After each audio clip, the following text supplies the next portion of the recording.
Welcome back, everyone. Odds here, and today I've got some r/BoomersBeingFools for you all. As per usual, I'll be reading the post, giving you my opinions, and I hope you do the same down in the comments below. And without further ado, let's jump right into it. Serial hat thief. Boomer parents bought a dog, refuses to train it, and puts its life at risk. Boomer story. My parents bought a puppy during lockdown and quickly lost interest. They settled on a notoriously difficult breed, Beagle, despite my strong suggestions to adopt an ex-racing greyhound. I gave them gentle advice, having studied animal behavior for 3 years in college and it being a lifelong interest outside of that. I gave them simple rules to follow, like don't feed scraps off your plate. Instead, take leftovers to the dog's bowl if you must. Don't reward bad behavior, reward good behavior. I was careful to not sound like a smartarse, just really basic stuff. It's as though they decided to do the complete opposite of what I suggested out of spite. What they ended up with is an extremely frustrated working breed that doesn't understand why they scream at him for putting his face near their meals, when he always gets some. They'll give him food and say, "Here, take this, and that's all you're getting," as though he understands English. He also began pooping in the house after being toilet trained. Why? Because whenever my parents would catch him pooping outside, they scream angrily about how now they have to pick it up. The poor dog had no idea where he was supposed to poop and began eating it to destroy— oh, poor baby. And began eating it to destroy evidence. And the worst, absolute worst of all of it, is now why the dog is with me. This weekend they took him out in their car and he has a seatbelt clip that clips into his harness. Except my parents could not be arsed putting on his harness ever. His lead is always on his collar via an extending lead I bought that I would clip on when in a place where he can run around alone.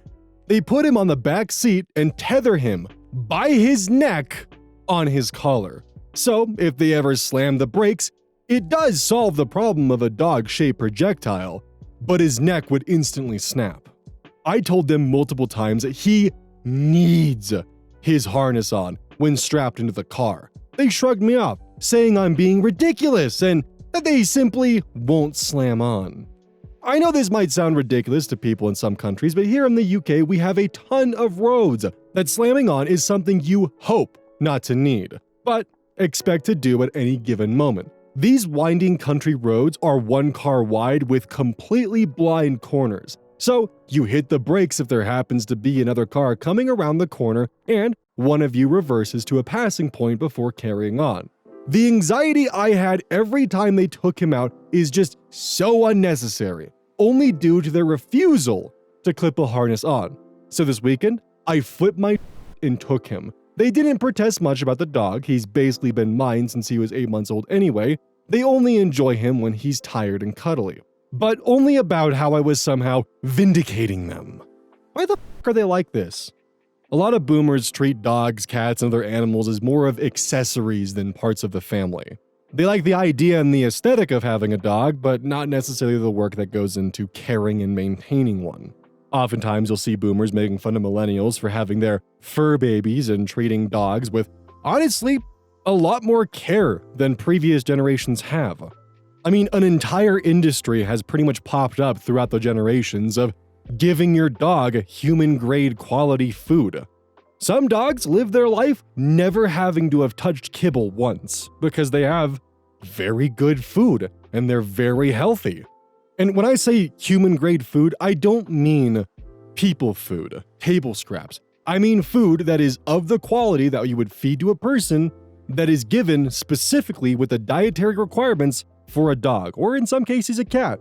It's actually really sad, and there's a reason why a lot of animals who are in the care of boomers, even for a short period of time, end up obese. It's because they're given way too much human food.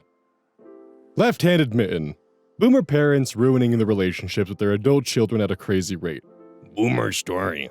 As my generation, older millennials, have kids that are getting older, the parents of my generation seem to be destroying their relationship with their kids at a crazy rate.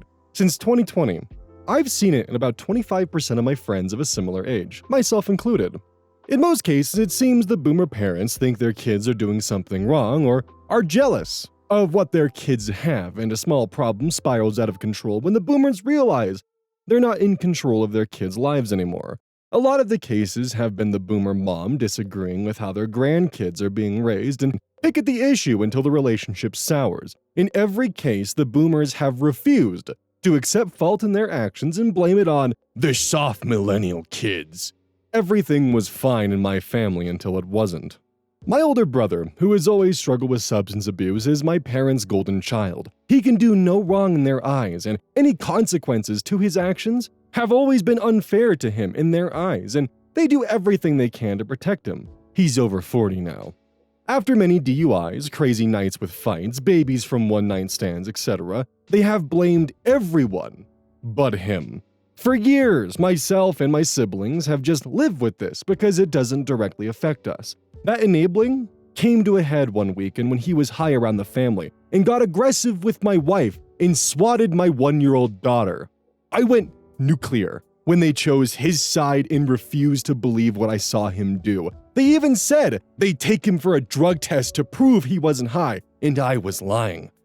Then, didn't do that, after he said in front of all of us that he'd fail it, and now claim that never happened. I was no contact for a year. My mom kept messaging me to tell me that I was wrong. She did nothing wrong in holding their grandkids hostage. My siblings got together and encouraged family counseling 3 years ago. It had some good points, but overall was a mess. At most, every conversation resulted in my parents trying to explain to me why I'm wrong and everything they did wasn't wrong. In their minds, I lied about what I saw my brother do to my daughter without ever saying that. That nobody could prove he was high, so I couldn't say that. And they try to walk a line where my older brother is blameless without directly calling me a liar. My family is a shell of what it once was now, as all of my siblings can't see why my parents are treating us this way. They've all told us they've done nothing wrong. They can't fix a problem if there isn't one, and then blamed us for keeping them from seeing their grandchildren. When I tried to explain to them why their actions were hurtful, it only resulted in arguments of every detail and trying to change things to make them seem right. They value the feeling of being right far more than family or their kids/grandkids. It's so sad to see, and I don't see any end in sight. See, for them to admit that your brother is at fault in any circumstance means they might be wrong about everything they've ever stood up for him for in the past. Essentially, they have to keep up with the lie, or else they'd have to admit that they could not only be wrong, but have been continually making the wrong choices for 40+ years. So they'd rather make like an ostrich and bury their heads in the sand rather than actually admit any potential fault, even when it comes to their grandchildren, who they claim are being held hostage from them. Were hit and swatted at by the golden child who he himself admitted would fail the drug test in that instance. If your brother hits your infant child and your parents come to the defense of him and not their grandchild, then I would say this is a circumstance where no contact is 100% justified.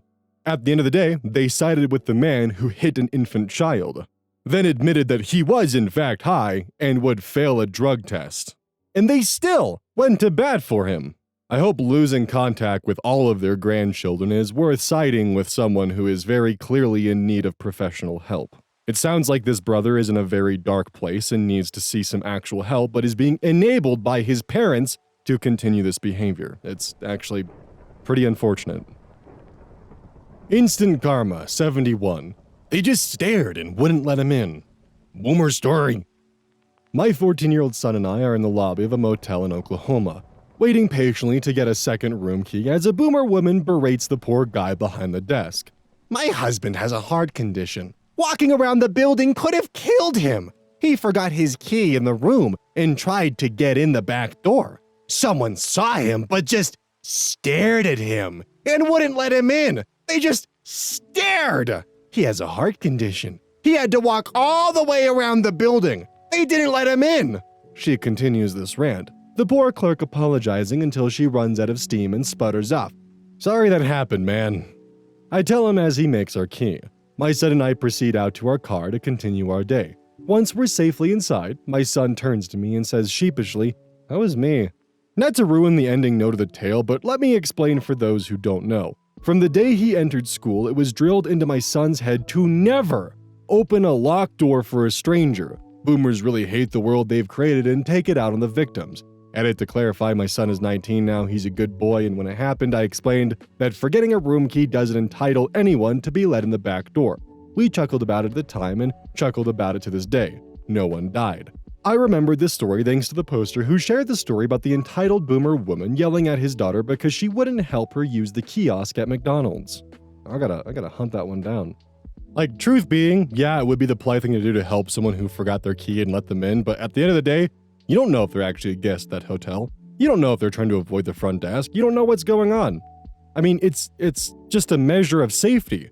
Don't open a locked door for someone who you can't confirm actually belongs in that building. Social engineering be damned, the kid did the right thing. If he has such an awful heart condition, then maybe he should be more mindful about not leaving his room key in. And if he does, then maybe his wife should go get him and open the door for him. I mean, you would assume they have cell phones, right? Like, come on. And not to mention, it's definitely not fair for the boomer to be yelling at the guy at the front desk for the actions that someone else did. That action being not letting the boomer in the back door when he didn't have a key card to get in. I don't know. To me, it just seems like they're going through a lot of effort to avoid responsibility of the fact that you left the key card in the hotel room. But instead, somehow it becomes the front desk guy's problem for this. It's just goofy as hell. One horse face killer. Boomer puts hands on my daughter. I get mad. Boomer story. Was reminded earlier today of the following. My daughter, 10 at the time, and I, Dad, none of your business, go to McDonald's to buy the kiddo a chocolate milkshake as an after-school treat. We go inside, order at a kiosk that's inside the lobby, and wait. We're talking about school and just waiting. I look down at my phone to check something for work, then realize my daughter has been spun around and a boomer lady is yelling at her. I perk up. Hi, what you doing, ma'am? I'm smiling, but I'm freaking losing it on the inside. Woman ignores me and continues to yell at my daughter. I'm starting to pick up that 1, Boomer is frustrated because she can't order, and 2, she's mad at my kiddo for not helping her. At this point, still smiling, I say, "Did you touch my daughter?" "Well, yeah, but she needs to help me and she isn't." She's looking over my shoulder to browbeat my kid. I'm in between the two by this point. My daughter has been taught not to talk to strangers, especially people being rude to her. The woman isn't quite catching on and starts her griping that she doesn't know how to order and a young person should be willing to help her. At this point, I'm tired of being subtle and let loose. Not to be all Papa Bear, but you don't touch a child that you don't know. You do not expect, let alone force or manhandle a child you do not know, to do anything. I went from basically screaming my key points to just being loud. I kind of forget what else I said, but by the end, the woman was scared and looking for someone to come to her rescue. By this point, the entire restaurant is staring at us. Then I hear, "Medium chocolate shake?" "Ah, ours, thanks." I grab the shake and the kiddo follows me out, and I stare the lady down as we walk out, her still quickly scanning the place for someone to protect her. Ah yes, the classic boomer paradox of young people should be willing to help me at the drop of a dime with any technology problem I have, as well as these young people these days are so entitled. Also, as just a general rule of thumb, don't put your hands on someone else's kid. What the fuck are you thinking? And yes, this is the story that was referenced in the previous story involving the McDonald's kiosk. I did hunt it down for you guys. Dinos are gay like me. Uploaded this post. Some boomer told me $2,000 for my mortgage is too high, and they're looking to pay around $600. Boomer story.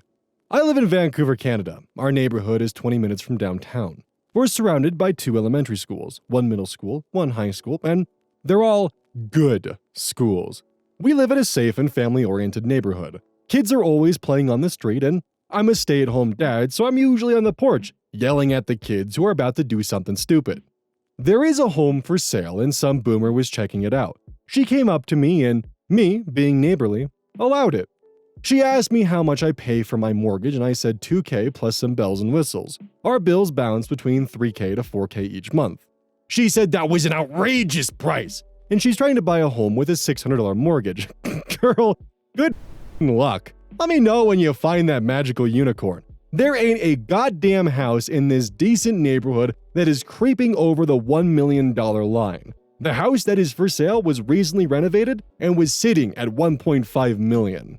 And your mortgage is only $2,000? How much was your down payment, dude? You must have got into the neighborhood early, dude. Holy hell. I tried telling her that we're the lucky ones because we bought this home in 20... I should have just continued reading. I tried telling her that we were the lucky ones because we bought this home in 2016 and put a massive down payment. God, all my questions answered in one fell swoop. Let's go. Put a massive down payment on the place. But no, she just kept going on and on about my outrageous mortgage and how her and her husband bought a cute little house back in 1960 for barely $100K. She left before I could ask her what she thinks the price of bread is. Just like, come on, girl. What in the do you think housing prices in a decent neighborhood go for these days? I gossiped to the neighbors about this and they told me to add more pride flags to our lawn to keep the delusional boomers away. Good / kind of depressing to know that the housing market is not just in America, but also completely screwed in Canada as well. Good God. Gay blob of gender. Boomers try to force me to give up my seat on a flight, then the husband wouldn't let my daughter into the aisle. Over the summer, my daughter, 12 female, and I took a trip to Florida. For the flights, I paid extra to select seats so I could sit with my kids. I also paid extra for legroom. On the flight back, a boomer woman claimed that I was in her seat, which was next to her husband. I was sitting in the middle, my daughter was sitting at the window seat, and her husband was in the aisle seat. Anyway, I pulled out my boarding pass and showed her that this was my seat. She said her boarding pass also showed my seat, but wouldn't pull it out. I assumed the airline must have double booked the seat, so I called over a flight attendant. I explained that this woman says I'm in her seat and that she says her boarding pass says my seat. I showed him my boarding pass. He asked to see hers. Her husband handed it to her. It showed a seat in the back of the plane. He said that she's supposed to sit in that seat, not mine. And if she wants my seat, she can ask me, but if I say no, she has to take her seat. She asked me. I said no, since I wanted to sit with my child, and I paid extra for this seat. Her and her husband started shouting at me. Her husband called me a entitled. She said she'd sue me if I did. God damn. People are so quick to threaten with lawsuits, they have no idea what it's like. Oh my God. She said she'd sue me if I didn't give up this seat. I laughed and told her to get out of my face. She called me an entitled, childless cat lady. I had my cat with me in a cat backpack under my seat. I said that while I'm a cat lady, I have a child, and pointed to my daughter. The flight attendant sternly told her to go to her seat or she'd get security. She angrily walked to her seat while flipping me off. During the flight, my daughter had to use the restroom, so she asked me to ask the boomer husband if he could get up so she could walk through. Even with the extra legroom, it was still too tight to walk through. He refused and called me a I had to call over a flight attendant who made him get up so she could get out of her seat. Boomers are such entitled idiots. Honestly, the most simple solution to this, which is frustrating, is if you really want to sit with your wife, you can go back there with her and ask one of the kind people in the back of the plane if they would like to move forward so you can sit with your wife. However, much like OP, you probably paid extra for this seat and didn't want to give it up and was hoping that you could just easily get away with taking someone else's seat and call it good. Not to mention the lovely pill of irony that is the fact that they're calling you entitled when they're the ones who believe that they're entitled to a seat that they didn't pay for. Gotta love that little factoid, don't we? Also, what is it about airlines that bring out the worst in people? Genuine question, honestly. Like, is there just something that attracts assholes, or are you just more likely to encounter someone that, because they can pay for an airplane ticket, that suddenly means that they're on top of the world? I mean, I understand that once upon a time flying was considered a luxury, but nowadays we have Spirit Airlines where you're lucky if your seat has a seatbelt. That's a joke. Upstairs Project 4166. Caught between boomers in line. Foolish fun. I, a millennial, went to the grocery store to grab a case of beer. Because it is alcohol, I could not use self-checkout, so I stepped into the express line. At the front of the line is a person with a full cart, mid-transaction, who ignored the 15 items or less. It happens. Oh well. Then there's a boomer with a cart, just 2 cases of bottled water, and then me. Another boomer comes up behind me with just a gallon of milk in hand. He looks at me, sees I have just one thing, and moves on to the boomer ahead of me. He asks if he can cut them because he just has one thing. Water boomer responds, "No." Milk boomer gets huffy and begins arguing. Water boomer gives it right back. They seriously debate who should go first around me as if I'm not there. So I decide to interject as obnoxiously as possible. Milk Boomer says, well, my wife is waiting in the car and I can't make her wait because of XYZ reasons. Water Boomer says, well, my dog is waiting in the car and he can't wait for XYZ reasons. So I interject, well, I got her waiting in the car and she charges $300 an hour. I had no idea what to say to shut both of them up. I would definitely like to see more boomers going at each other's throats because it's just like entitlement singularity. I just want to see what happens if they go at it for long enough. Because all they're gonna do is dig in and just believe they're more and more right no matter what the conversation's about. Like they could be arguing over something fucking stupid. Like whether or not milk is an animal byproduct. And chances are, the one who's wrong will probably win. And God, I would love to see that. The Architect, 3367. Boomer tells me only veterans deserve college for free, not knowing I'm a veteran. Boomer story. This happened last spring, but it's seared into my memory because I got to shut up a boomer on the spot. I, 26 female, attended college at Texas State University. For those who don't know, Texas State is deep in South Central Texas. While most people are pretty chill, given how close we are to Austin, there are a lot of boomers who live down there because it was cheap to retire to the area around 20 years ago. I was standing in line at the grocery store, barely paying attention to the world around me, doing the math in my head on how much groceries were going to cost me, and mutter, damn, it wasn't this expensive 4 years ago. I guess I said it louder than I wanted to because an elderly man behind me spoke up to say, is there anything you kids don't complain about? I admit, I'm not good at picking up on when I should and shouldn't respond to people. I jokingly say back, well, it was the trade-off on my last job. I gripe about everything, but at least my tuition is free. It's a college town. I figured he'd roll his eyes and be done with me. The man huffs. How the hell do you expect not to pay for anything? Are you that entitled to get something that only those who served this country deserve? Sir, the VA pays my tuition. I served in the army. The boomer looks like he had short-circuited and didn't say another word while we were in line. I could only hope he learned to stop bothering people he knows nothing about. Edit, this blew up, so some things that I'm going to put here so I don't have to keep replying to people to say. At the time, 4 years ago, was referencing the time before I had access to an on-base commissary. It had nothing to do with the political situation in the United States. 2. I was raised in the South, and then joined the Army. I call everyone I don't know sir or ma'am, regardless of my actual level of respect for them. It's a reflex that I have been trying to break. 3. I really don't care if anyone thanks me for my service, not in person and not online. It didn't even register to me that he didn't say it when he shorted out. Honestly, it probably broke his brain hearing that a woman served in the military. As a minorly fun fact, by the way, it was recently revealed that the Kroger CEO, while under oath during an antitrust trial, admitted to jacking up the prices way above inflation. It's even goofier than on my end is that the antitrust is actually about Kroger and Albertsons merging, and Kroger, out here in Colorado, owns King Soopers, and Albertsons started in Boise. So the two local grocery stores that are homegrown in my eyes are merging. This is bull. And it turns out both of them are probably monsters. Honestly, I'm not really shocked. If you ever find yourself in Idaho, by the way, and stumble upon an Albertsons, definitely go and pick yourself up a bag of chocolate chip cookies from Albertsons. Alright, I don't know what they're laced with, but that stuff is actually just amazing. Unless they recently changed the recipe on me, which in that case, that sucks. I haven't lived in Idaho for like 4 years now at this point. This one's actually an update to one we included in a previous Boomers Being Fools video. Hosted by PM Your Swimsuit. Please do not do that to me.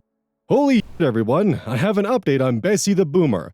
Alright, here's the first post about Bessie the Boomer so you can catch up. Too long didn't read, Bessie bullied Night Audit into doing half her job. I didn't fall for it. And then she got fired. So remember before when the general manager offered Bessie a position in housekeeping or laundry, and then she walked? Well, after catching up on the triple verified gossip, I have an update. Also, triple verified gossip is when you get the same story from 3 people in different departments. There were some comments about that last time. Turns out she called the general manager over the weekend and took him up on his offer. She scheduled 3 days a week, 2 in laundry and 1 in housekeeping. Monday, she showed up 27 minutes late without a call, blaming her sciatica and not being used to the schedule. When she got to the laundry room, Bessie immediately started a video call with her boyfriend, like she used to do on the breakfast shift. The laundry manager told her to turn it off. Only videos or music on phones. On a side note, that's a totally fair policy. Anyway, Bessie could not accept that and got into an argument with Linda Laundry, the supervisor, before finally caving when threatened with a call to the general manager. For the rest of the shift, she listened to loud gospel music and muttered under her breath. Oh, and she only folded maybe a third of the other two attendants. On Tuesday, she was on time, went to laundry, and repeated the loud gospel music routine. But then Millennial Melanie came to drop off her dish rags, just like Boomer Bessie used to. That's when Bessie went boom again. She went on for about 5 minutes, screaming about how Melanie stole her job, talking about her. Everyone is just conspiring against her. All the usual angry, fired person.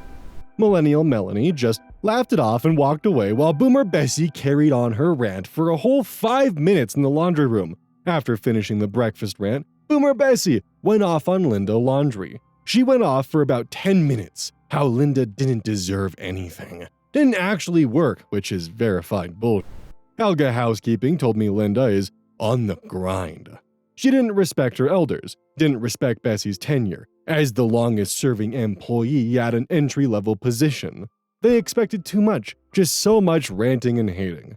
Bessie walked off the job again, and now she's not able to get hired at any of the company-owned hotels. That's like 40% of the hotels she can reach by car from here. So yeah, Bessie went boom again. I never thought I'd write an update to this. It's ironic to remember that in the first post that she was ranting and raving about the fact that kids these days just don't want to work. No one wants to work anymore. And now here she is after getting busted for not doing her job last time for not doing her job this time either, just not wanting to do any work. Ironic, honestly. Honestly, this story just makes me want to cover more Tales from the Front Desk. That's the subreddit where you're dealing with people who work in hotels and oftentimes have some pretty interesting stories to tell from their tenure of employment. Don't forget, this is brought to you by GamerSupps. Use code ODDS at checkout. It's basically a caffeine powder that you put in your water, and I actually really like it. I use this on a daily basis. Don't forget that every purchase you make using code ODDS directly supports the channel. And if you want a personal recommendation from me, I would either recommend the Soda Pressing Pear or Dragon Fruit Punch. Those two are currently my favorite flavors. And as a note, once we sell a certain amount of stuff, I get my own flavor and my own cup, and you all know I'm gonna choose some degenerate shit that's gonna make their PR team squirm. My goal is to make them regret partnering with me. So please, use code ODDS at checkout to make my dream come true of making a PR team squirm.